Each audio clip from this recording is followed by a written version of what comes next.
جينا نعظكم بالإيتم نسألكم ليس ما في عنا ليات Bismillahirrahmanirrahim. يا على Assalamualaikum warahmatullahi wabarakatuh.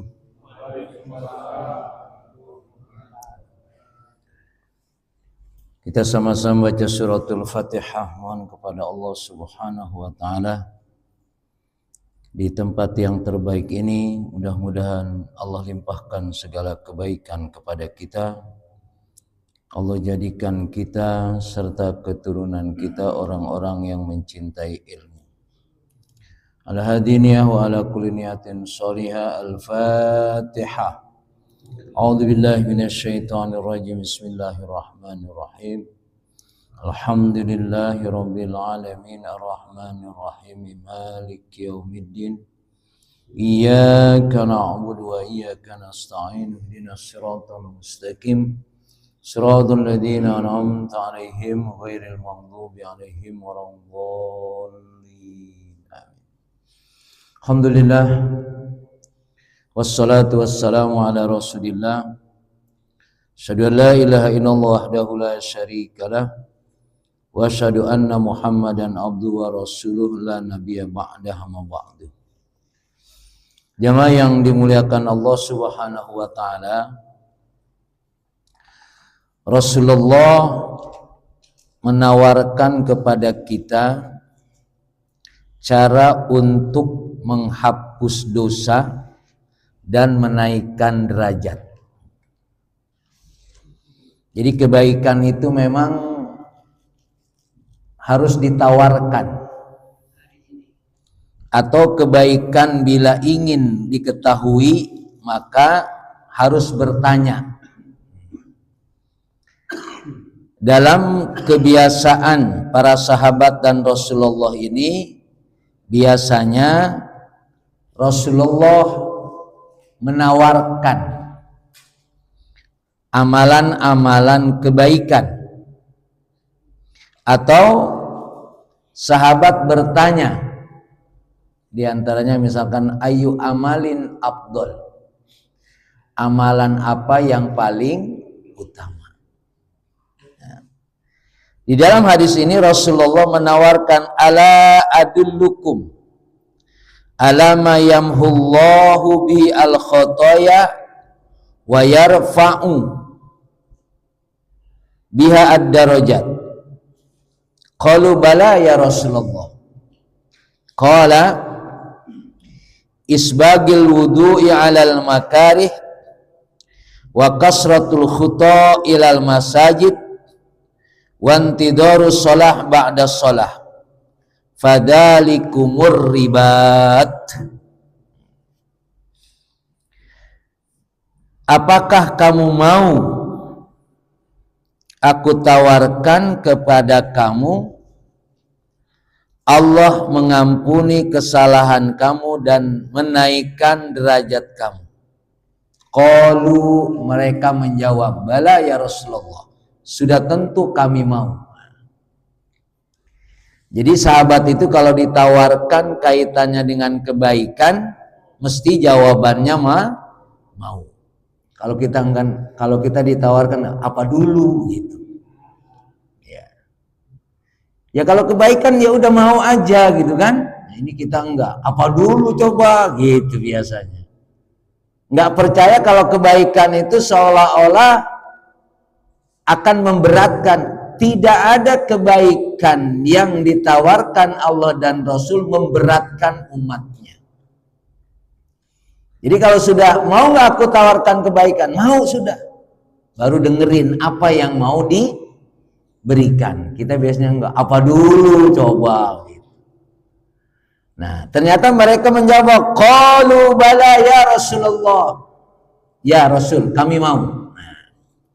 Kami mau kalau ada amalan yang Allah menghapus dosa kami dan menaikkan derajat kami. Qala, kata Rasulullah, oke, kalau engkau mau. Isbagul wudu'i alal makarih, menyempurnakan wudu dalam kondisi tidak demen wudu. Kapan kita nggak demen wudu? Biasanya waktu dingin. Antar aja lah. Ya.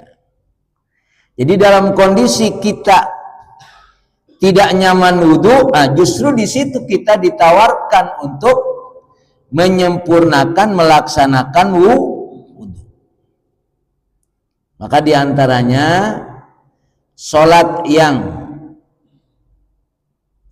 butuh atau membutuhkan kesungguhan karena dingin itu adalah sholat asar dan sholat subuh. Bagi yang belum biasa subuh itu Masya Allah. Tapi yang sudah biasa malah kalau nggak kena air malah justru sebelum subuh itu bagusnya mandi. Dalam teori medis itu lebih bagus.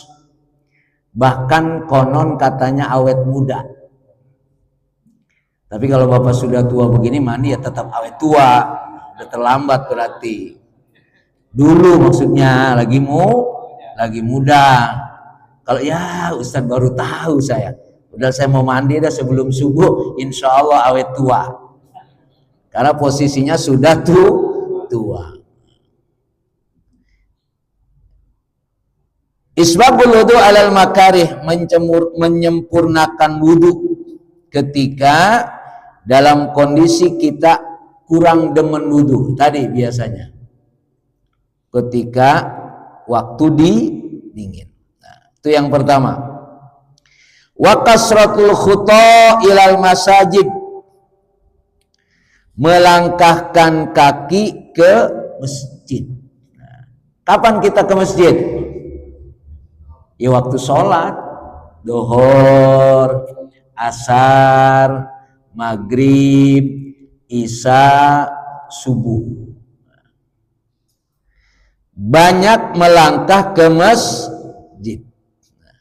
Ini baru melangkahnya saja Pak, belum salatnya. Ya, ini baru melangkah kaki kita menuju masjid. Allah ampuni dosa kita, Allah naikkan derajat kita.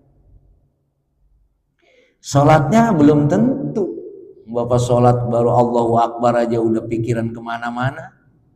Betul gitu? Iya. Makanya backup amalan sholat kita dengan sebelum sholat. Di antaranya Rasulullah menawarkan ini. Makanya saya sering bilang, kalau seumur kita jangan sholat sendirian, apalagi di rumah. Udah nggak dapat pahala melangkah ke masjid, pas sholat lupa mulu. 2 apa 3 ini, itu kan ya? Udah tekornya banyak dah. Ya tekornya banyak kalau kita sholat di rumah. Ya makanya ditawarkan oleh Rasulullah al-khuta ilal masajid. Di mana saja kita berada, usahakan kita sholat mencari masjid. Ya. Ini kalau kita sudah terbiasa sholat di masjid, terus sholat tidak di masjid pasti kurang nyaman. Sebaliknya, kalau biasa di rumah ke masjid kurang nyaman juga. Nah, awas. Yang ketiga, wantidharus shalah ba'da shalah, menunggu sholat setelah sholat. Bisa juga dipahami kita datang ke masjid jangan terlambat. Usahakan kalau bisa datang ke masjid sebelum waktunya. Datang ke masjid tahiyatul masjid, kita menunggu sholat. Ama menunggu sholat qobliyah atau menunggu sholat wajib. Apalagi kalau dari adzan ke qomatnya itu lama. Mesti ada yang 15 menit, ada yang 20 menit. Ya. Itu menunggu sholat setelah sholat. Kata Rasulullah, fadzalikumur ribat. itulah amalan-amalan yang membutuhkan kesungguhan. Ya. Ke masjid itu perlu kesungguhan nggak? Iya. Bapak kalau nggak siap-siap ke masjid, datang ke masjid, jamaah udah bubar baru nyampe. Karena ada kesungguhan, Bapak perhitungkan kapan berangkat ke masjid supaya tidak ketinggalan berjamaah. Maka Rasulullah mengatakan fadzalikumur ribat, menyempurnakan wudu, melangkahkan kaki ke masjid, menunggu sholat, setelah sholat itu membutuhkan kesungguhan. Jadi kalau kita sudah menikmati datang ke masjid, menunggu sholat, itu sudah punya model hidup berjihad. Maka Rasulullah al-hassu ala isbagil wudu wa tahsinuhu walau kana fi shiddati kibrin syadid au ikhtiyajihi ilal ma. Jadi dianjurkan dalam hadis ini adalah supaya wudhu kita ini sempurna walaupun dalam kondisi apa? Kedinginan. Atau kita harus mencari apa? Mencari air. Kebetulan nggak ada airnya nih, cari kita. Ya. Jadi karena nggak ada air, nungguin air aja gitu ya. Akhirnya waktu sholat keburu lewat. Atau waktu jamaah keburu selesai.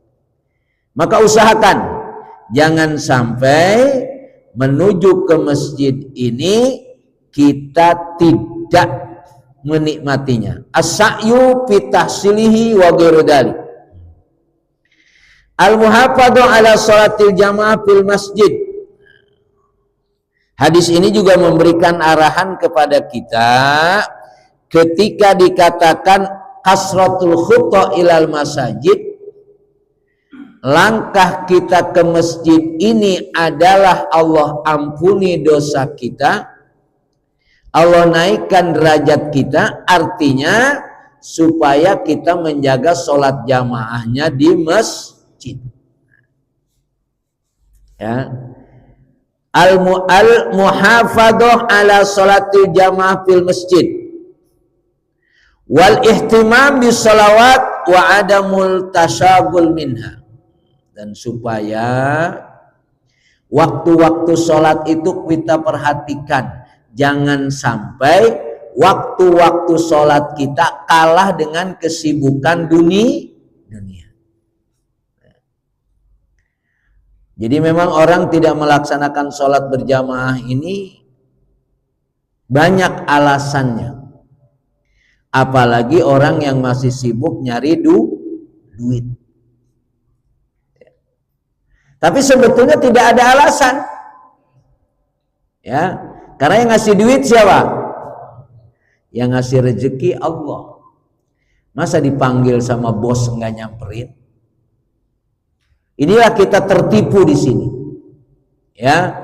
Satu sisi kita ingin mendapatkan uang yang banyak, tapi sisi lain yang ngasih uang kepada kita cuekin. Keliru. Ya, keliru. Apalagi kalau kita tetap melakukan sholat berjamaah, pahalanya berlipat, langkahnya Masya Allah, dan kalau kita sudah dekat dengan Allah, mendapat ridho dari Allah, Allah akan memberikan segala kemudahan kepada kita. Al-ibadah jihadun wa idadun lil jihad lima piha min sabrin wa jildin wa tuhmal. Ibadah itu adalah jihad. Perlu kesungguhan. Dohor jam 2, asar setengah 6, subuh ya sebangunnya. Nggak ada nilainya. Makanya dianjurkannya melangkah ke masjid dan bersolat berjamaah ini memang dalam ibadah ini perlu jihad, perlu kesungguhan, dan nilainya berbeda sudah tentu. Wa idadun lil jihad ma fiha min sabrin. Kaitannya dengan berjihad ini kita siapkan dengan penuh kesabaran. Harus sabar. Ya.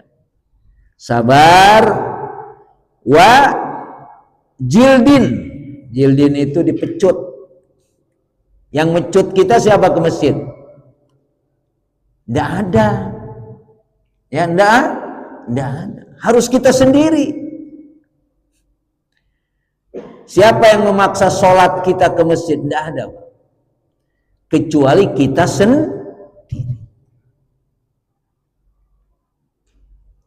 Andaikan ada sebetulnya bagus ya. Andaikan ada. Ya, tapi nggak ada. Lalu siapa yang bisa menjadikan kita bisa berubah lebih baik dengan melaksanakan apa yang Allah perintahkan? Kita sendiri. Ya. Kita pecut diri kita sendiri. Ya. Wa ma fiha min badlil juhdi wa qubhin nafsi anil ma'asi. Sudah tentu ketika kita memaksakan diri kita untuk bisa melakukan apa yang Allah perintahkan agar kita melangkahkan kaki kita ke masjid, itu perlu kesungguhan.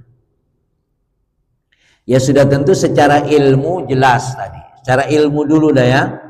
Secara ilmu kenapa kita harus ke masjid? Tadi langkah kita diampuni dosa, dinaikkan derajat. Lalu ketika kita melaksanakan sholat, pahalanya lebih banyak daripada sholat sendirian. Saya pernah jelaskan, kalau sholat berjamaah itu kita enggak khusyuk. Tapi dapat khusyuk dari jamaah yang lain. Nilainya. Ya. Nilainya dapat kita khusyuk.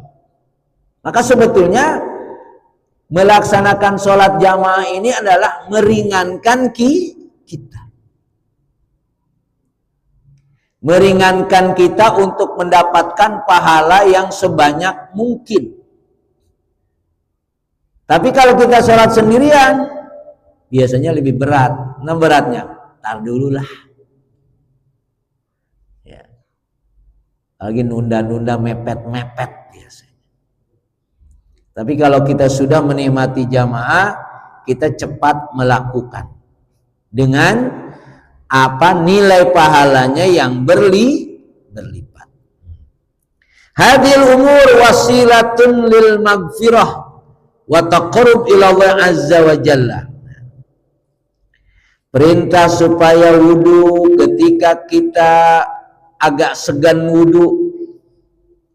Perintah kita untuk melangkah ke masjid dan supaya kita menunggu sholat. Ini adalah cara mendapatkan ampunan dari Allah dan mendekatkan diri kepada Allah.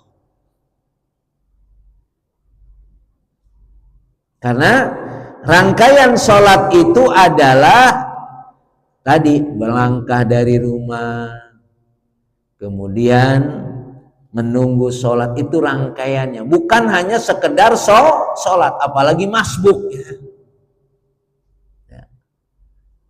Jadi wasilah, wudu, berangkat ke masjid, menunggu sholat, itu adalah cara Allah memberikan kesempatan kepada kita agar dosa kita diampuni. Dan cara kita mendekatkan diri kepada Allah. Jamaah yang dimuliakan Allah Subhanahu wa ta'ala, hidup yang paling nikmat atau nikmat yang terbaik itu adalah kita merasa dekat dengan Allah.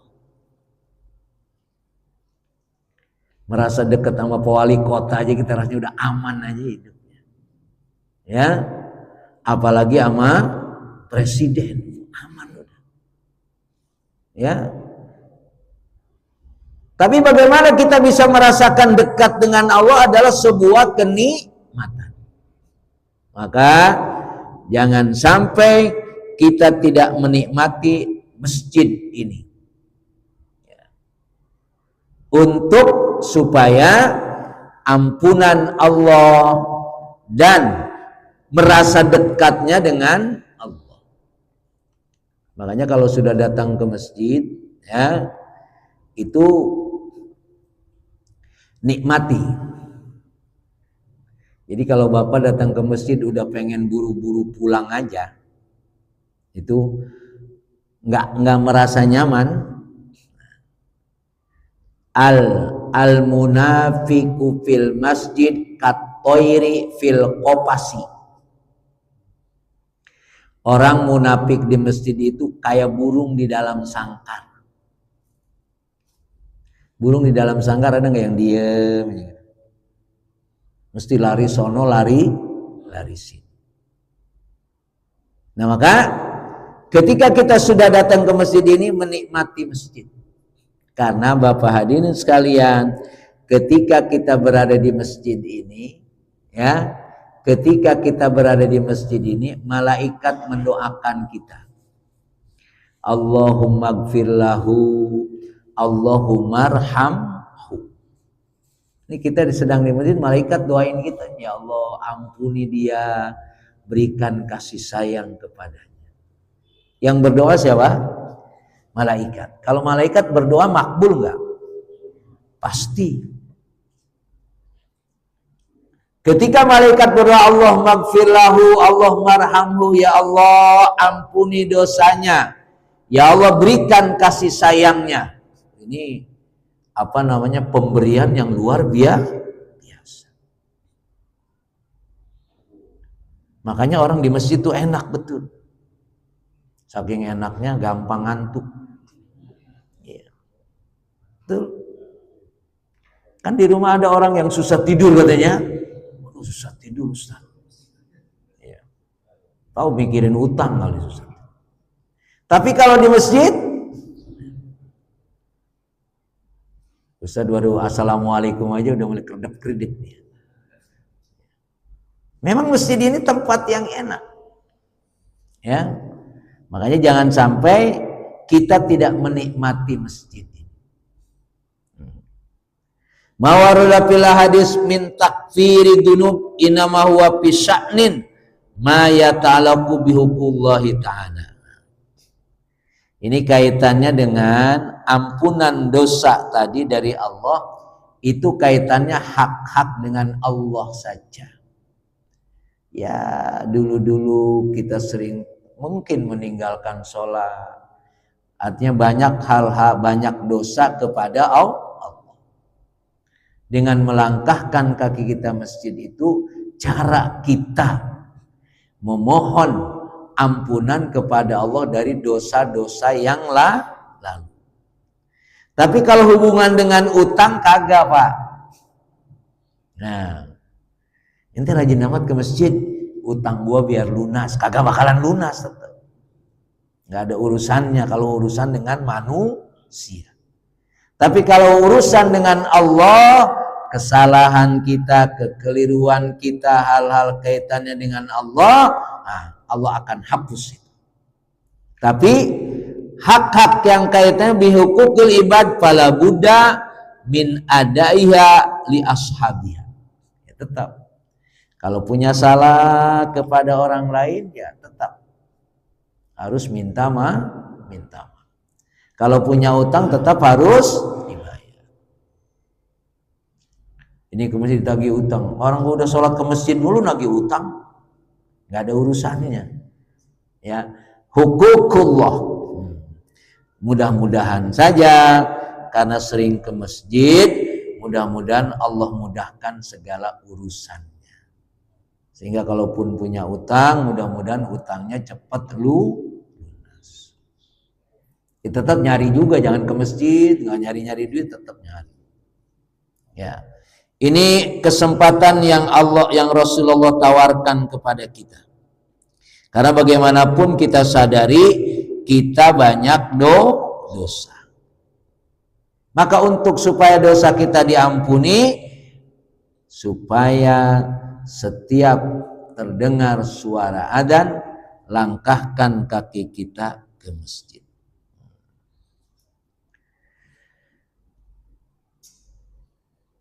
An Abi Musa al-Asy'ari radhiyallahu qala Rasulullah man sholal bardaini dakhalal jannah. Yang saya sampaikan, siapa yang sholat subuh dan asar berjamaah, Allah akan masukkan ke dalam surga.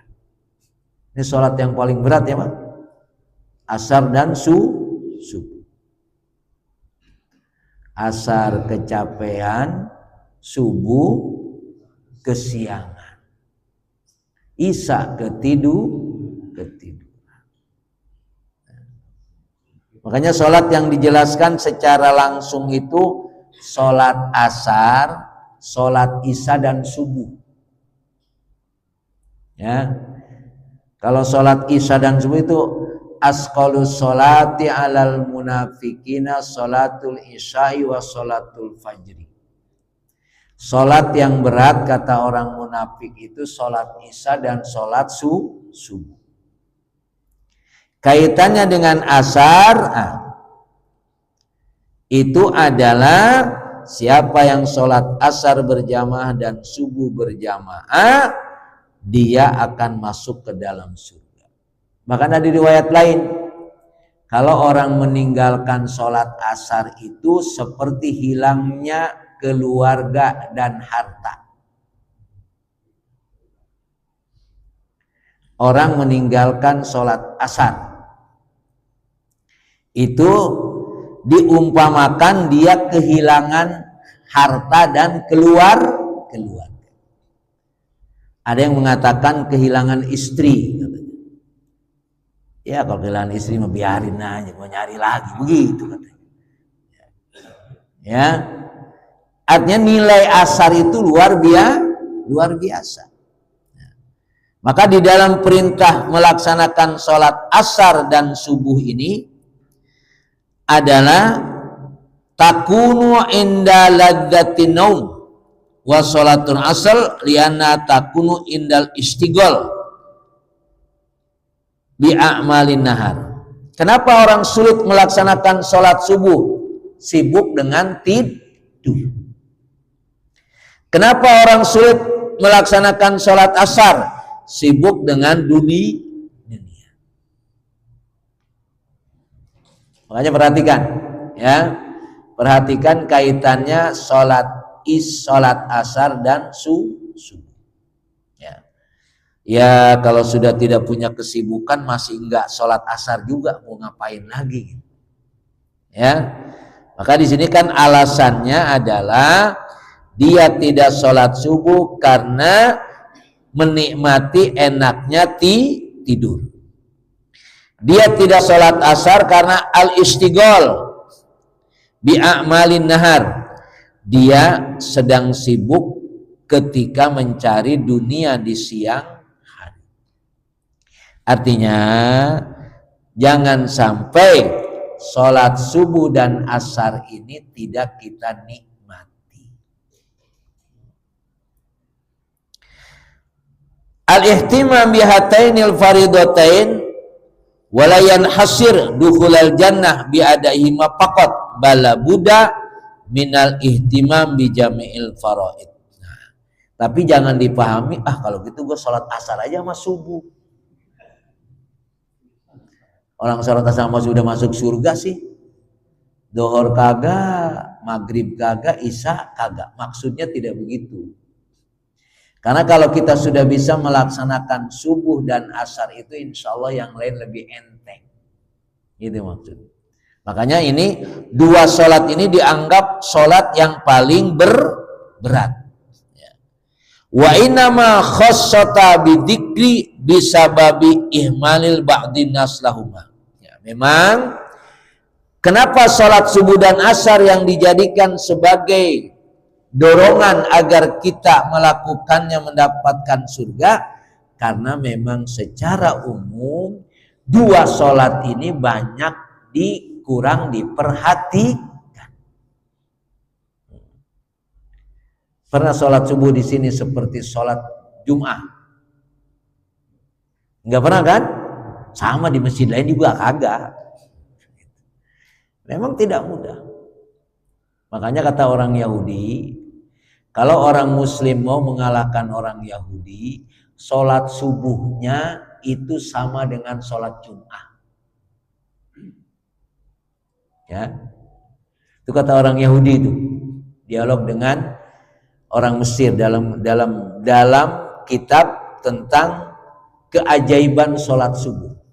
Kata mereka, kalau mau ngalahin aku, kata orang Yahudi, sholat subuhnya harus sama dengan sholat Jum'ah.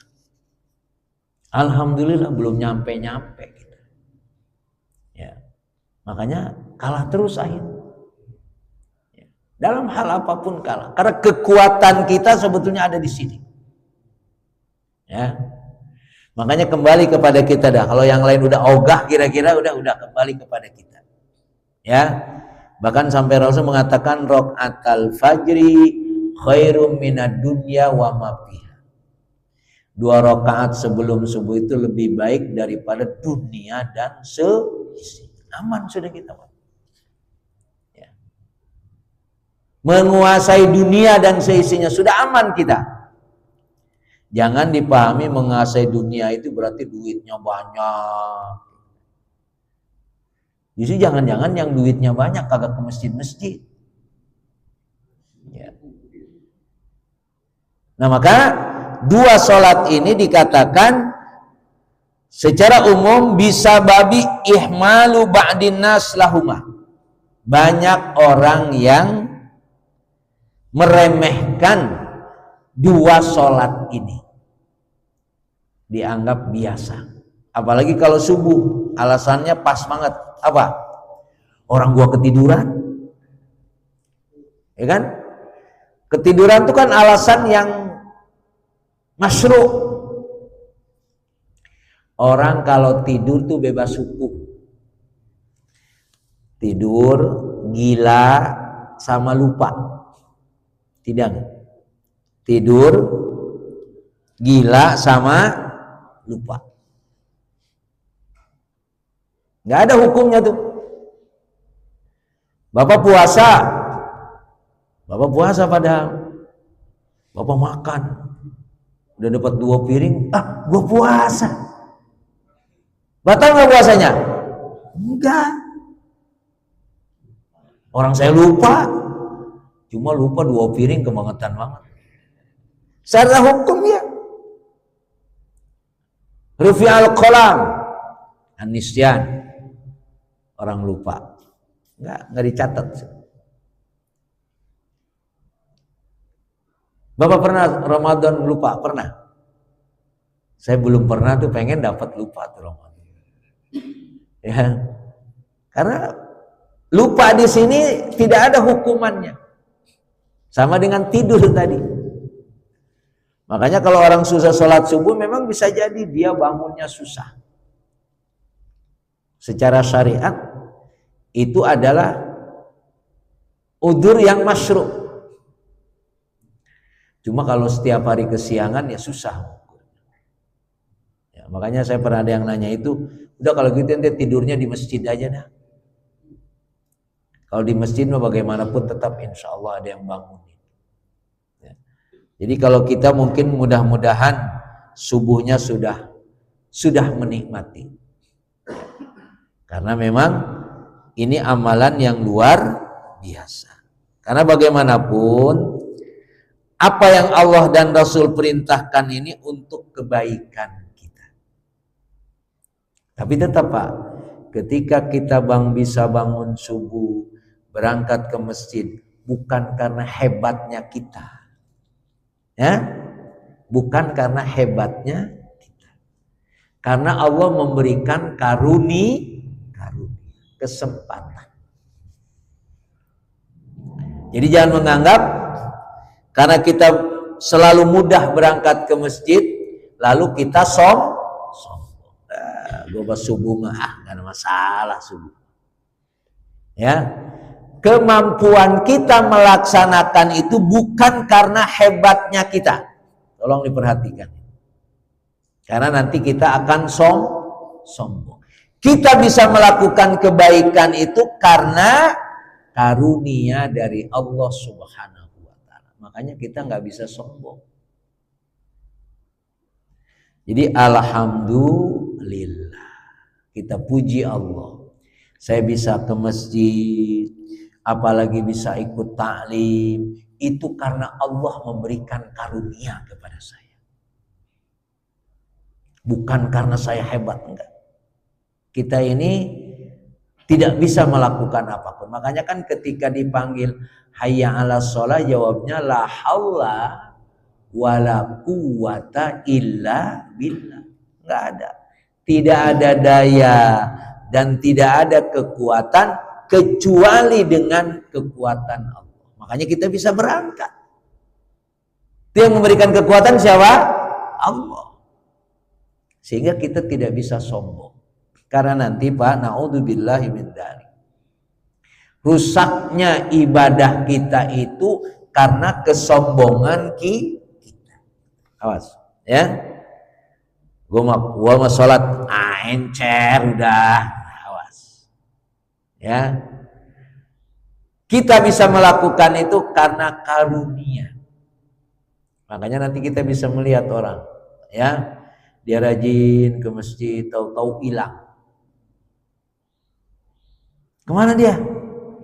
Lagi ada proyek. Ya.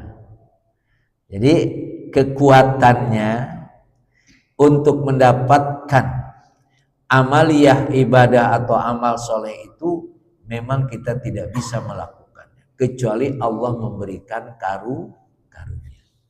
Nah, maka ketika kita berat betul, terus berusaha, terus minta kepada Allah agar apa yang Allah perintahkan kepada kita dapat melakukannya. Nah, pada pertemuan yang lalu sudah saya singgung, ketika kita sehat, kita selalu melaksanakan sholat berjamaah, kita selalu melaksanakan taklim, lalu pas sakit kita tidak berjamaah, maka pahala sholat berjamaahnya tetap dapat. Ya, makanya lagi sehat kita upayakan, karena besok-besok kemungkinan sakit nggak? Iyalah, mana ada tambah tua tambah sehat. Ya, walaupun tidak sakit minimal loyo. Rukunya ya Allah, bangun rukunya berat, sujudnya oke, bangun dari sujudnya berat. Masya Allah. Maka akhirnya kalau sudah itu biasanya sholatnya pakai kursi, nggak apa-apa, ya, karena memang ada aturannya. Makanya ketika sehat seperti ini kita nikmati. Kemungkinan sakit ada, dan ketika sakit kita nikmati juga sakitnya, karena pahala kita tidak hilang. Jadi orang sakit itu kenapa, Pak? Salah makan? Ya. Orang sakit itu karena dosa. Kalau sakit gara-gara salah makan, salah ini, salah itu, dokter kagak ada yang sakit. Dokter kan tahu kan? Ini boleh, ini enggak, dia ukur. Kalau kita mau makan aja.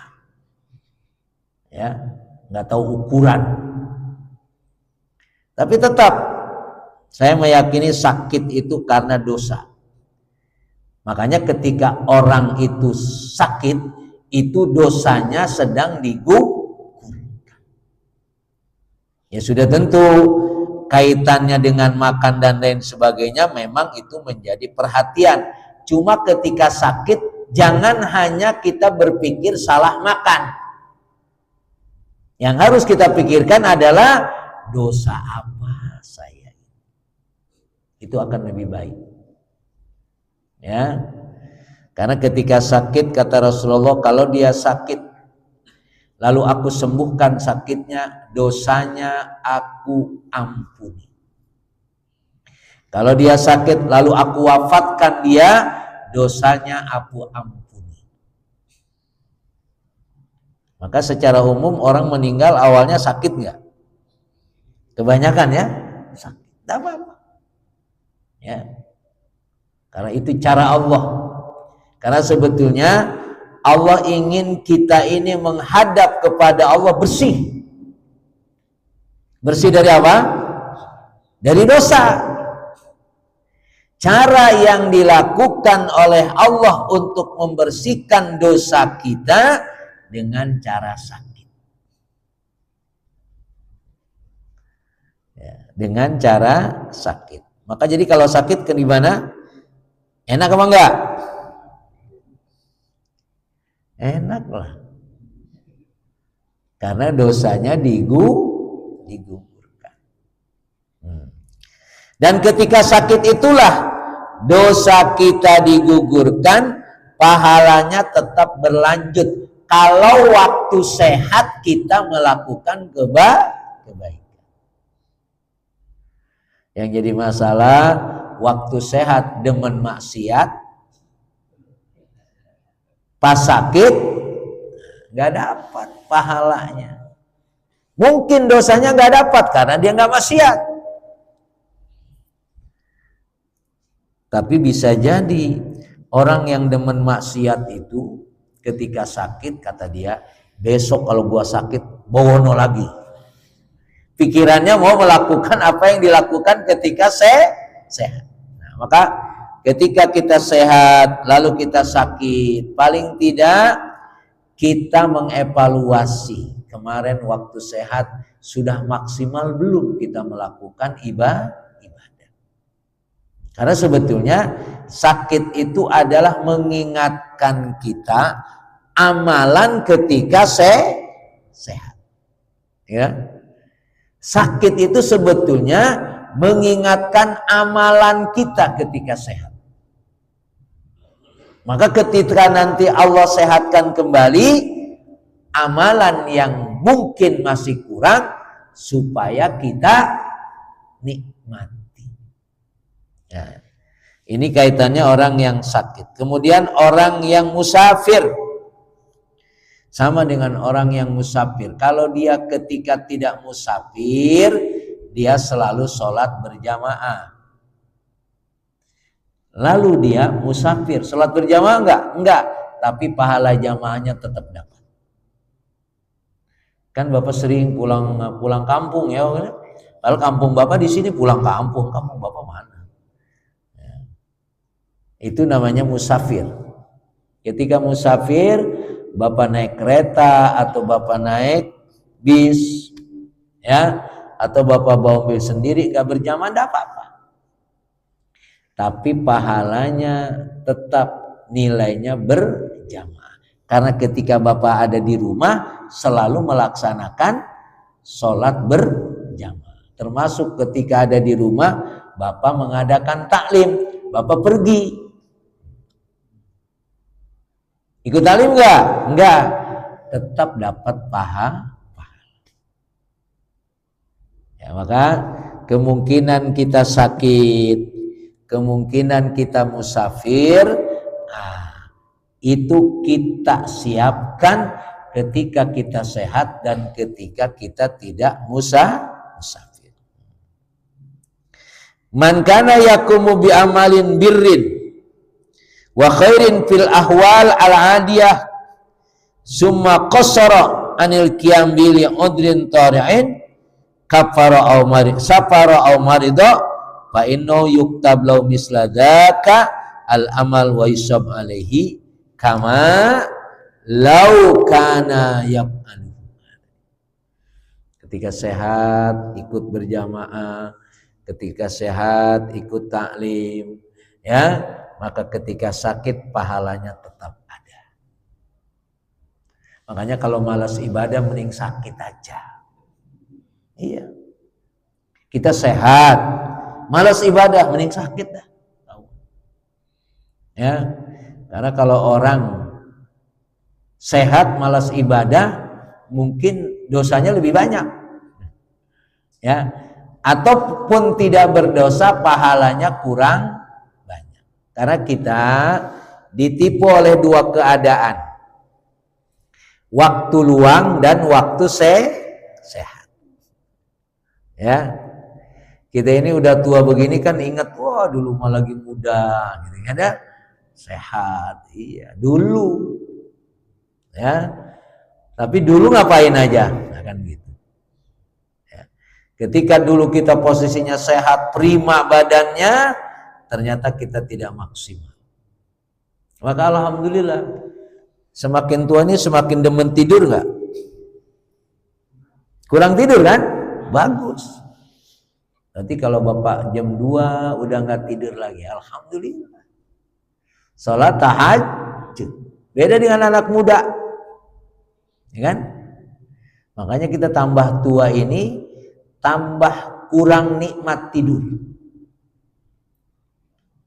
Jadi kalau orang udah tua masih subuh kesiangan juga, ya. Tuanya kagak jelasin. Ya. Karena Allah memberikan semuanya itu ada batas-batasannya.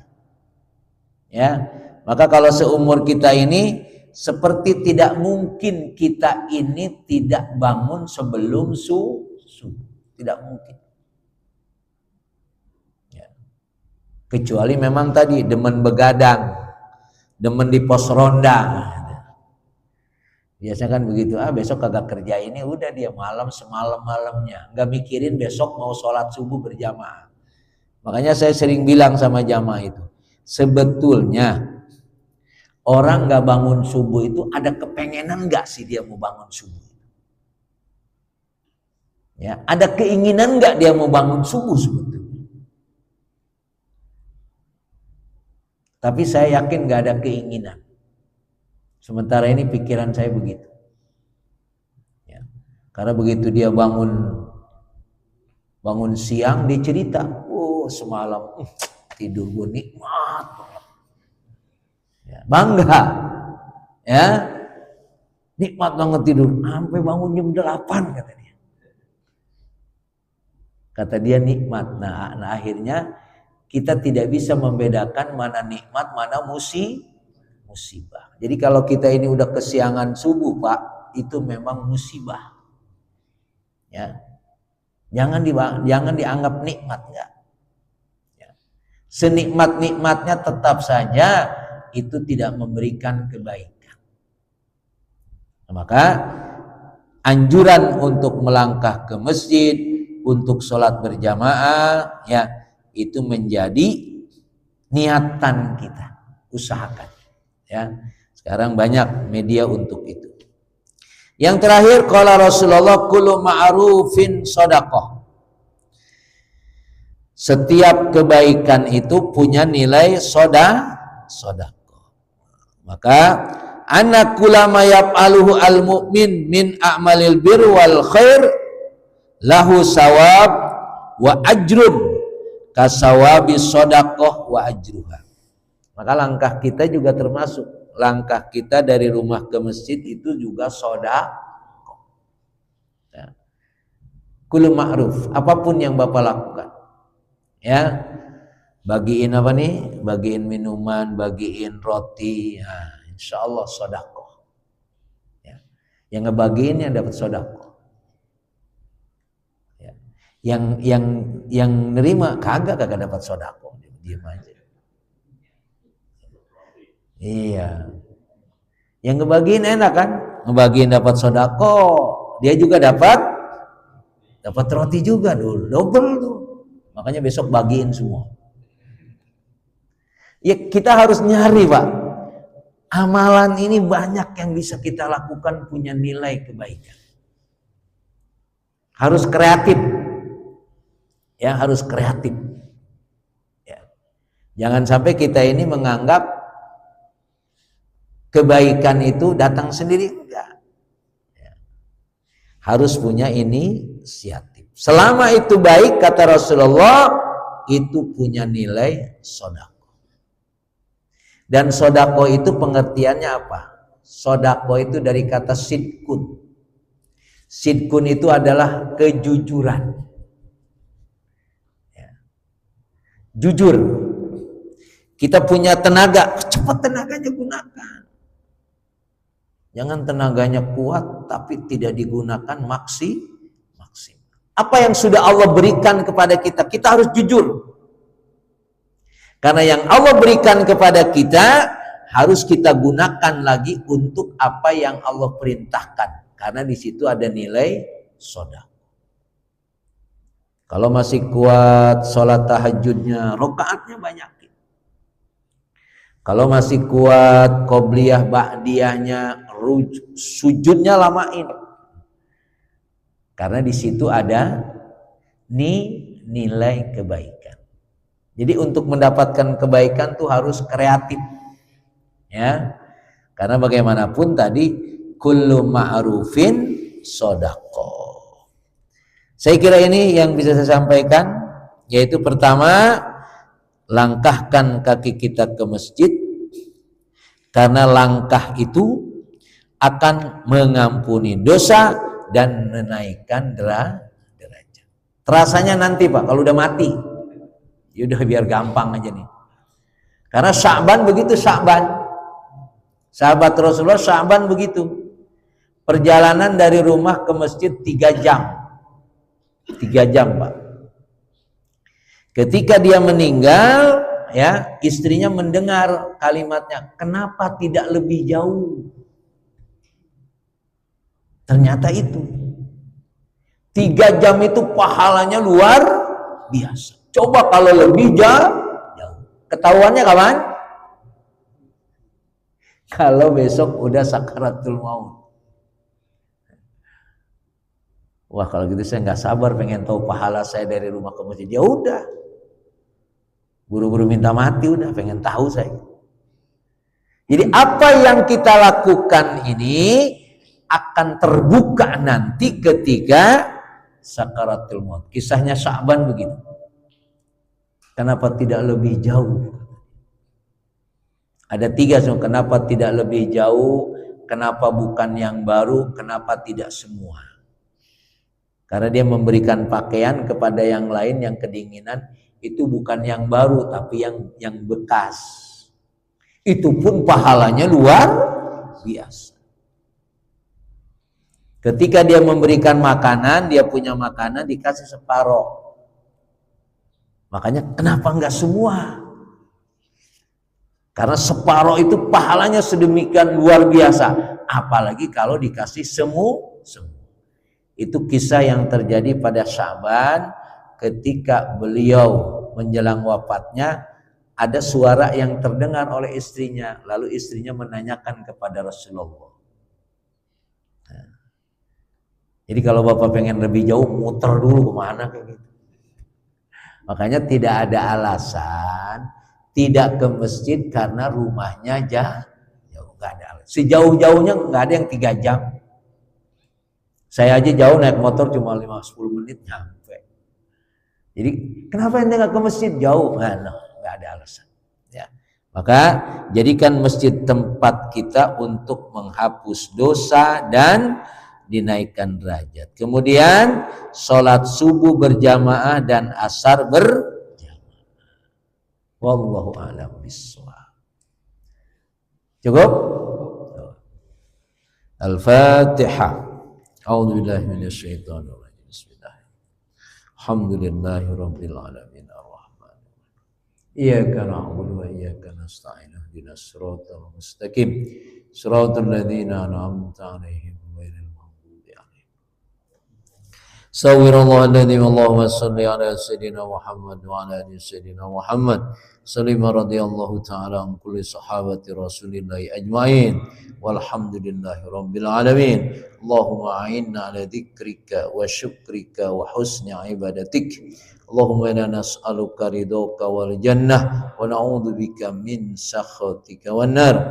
Allahumma ij'alna wa auladana wa dhurriyyatina min ahli al-ilmi wal mali wal khair wa min ahli taqwa min ahli al-Qur'an wa min ahli sunnah bi rahmatika ya arhamar rahimin.